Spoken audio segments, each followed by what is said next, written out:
যে কোনো বিচারেই দেশ হচ্ছে একটা আইডিয়া। কি সেই আইডিয়া?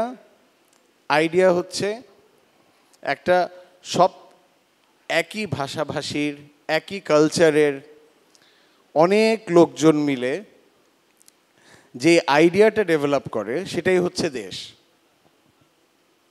এখন আইডিয়ার মধ্যে তো অনেক সময় গুড আইডিয়া থাকে, ব্যাড আইডিয়া থাকে। সো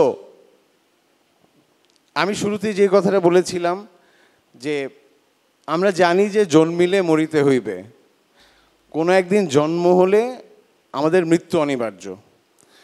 কিন্তু ভেরি ইন্টারেস্টিংলি একটা জিনিসের কখনোই মৃত্যু হয় না, সেটা হচ্ছে দেশের কখনো মৃত্যু হয় না।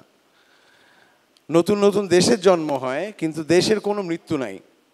আপনি পৃথিবীতে এমন কোনো দেশ দেখাতে পারবেন না যেটার আসলে মৃত্যু হয়ে গেছে, দেশটা থেকে যায়। দেশটা থেকে যায় কেন? বিকজ যেটা আমি শুরুতেই বলেছি যে দেশটা হচ্ছে একটা আইডিয়া, আইডিয়ার কোনো মৃত্যু হয় না। কিন্তু আইডিয়ার মৃত্যু আসলে কখন? আমরা যে বলি যে আইডিয়ার মৃত্যু হচ্ছে বা আইডিয়াটা ওয়ার্ক করছে না, এটা কখন বলি আসলে? এটা আমরা তখনই বলি যখন আমরা দেখি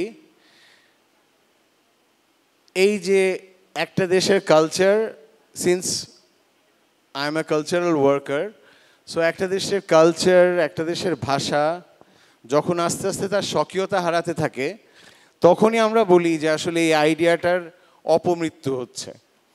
সো বাংলাদেশ রিবর্ন, আমরা বিগত অনেক বছর ধরে সেই স্বাধীনতার পর থেকে 2025 পর্যন্ত আজকে পর্যন্ত আমরা যদি দেখি যেই স্বপ্ন, যেই আশা নিয়ে 1971 সালে মুক্তিযুদ্ধের সময় দেশটা স্বাধীন করা হয়েছিল এত প্রাণের ত্যাগের বিনিময়ে, সেই জায়গাটা থেকে 50 বছর পরে আসলে কি আমাদের এই জায়গাটায় আসার কথা ছিল?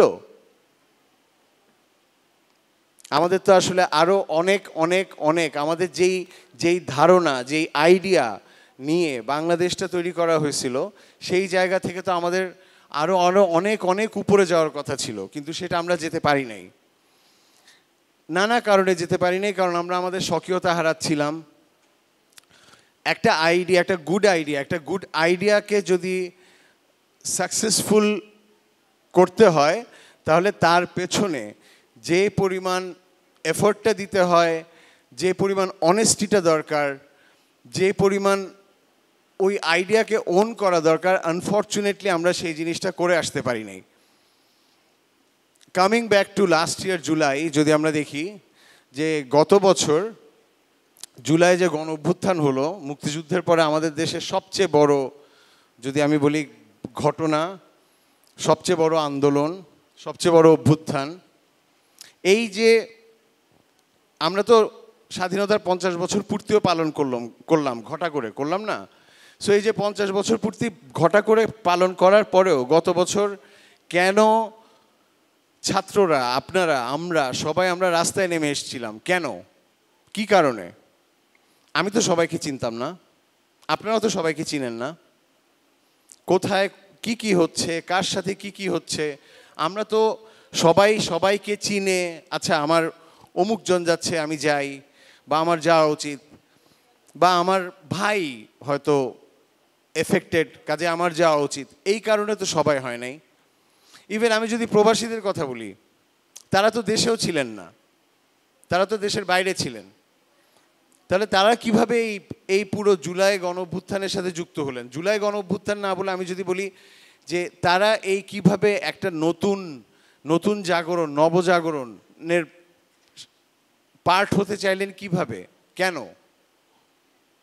সরাসরি আমরা কয়জন এফেক্টেড হয়েছি? আমরা এটার অংশীদার হতে চাইছি বিকজ আমি যে কথাটা শুরুতেই বলেছি, দেশ হচ্ছে একটা আইডিয়া। এই যে বৃহৎ একটা আইডিয়া, এটাই আমাদেরকে আসলে টেনে এনেছে রাস্তার মধ্যে।